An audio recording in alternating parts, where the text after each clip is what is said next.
দর্শক বন্ধু, এখন আমি রয়েছি এশিয়া ওল্ডেস্ট ফুটবল টুর্নামেন্ট, যাকে বলা হয় ডুরান্ড। ডুরান্ডের 134তম টুর্নামেন্ট চলছে এই ইম্ফল স্টেডিয়ামে। এই ইম্ফল স্টেডিয়ামটা তোমাদেরকে আমি একটু দেখাই। এই হচ্ছে ইম্ফল স্টেডিয়াম।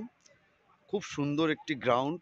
আজকে এখানে দুটো বড় টিমের সঙ্গে খেলা হবে। আমি পুরো স্টেডিয়ামটা তোমাদের ফ্রন্ট সাইড থেকে দেখাই। এখানে একটু পারফরমেন্সের ব্যবস্থা আছে, গান বাজনা হবে, একটি এখানকার শিল্পীরা তাদের পারফরমেন্স করবে। আর এইদিকে সামনে যে ব্যান্ড দেখতে পাচ্ছ, এটা আর্মির তরফ থেকে ব্যান্ড বাজবে। আর এদিকে আমাদের ক্যামেরা বসেছে। আমাদের এইবারের মাঠে 8টি ক্যামেরা ব্যবহার হচ্ছে।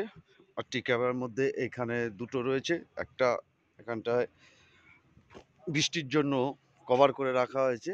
আর একটি হচ্ছে এইটা আমি ব্যবহার করব, যেটি আমার আমি ব্যবহার করবো হ্যান্ডেল হিসাবে।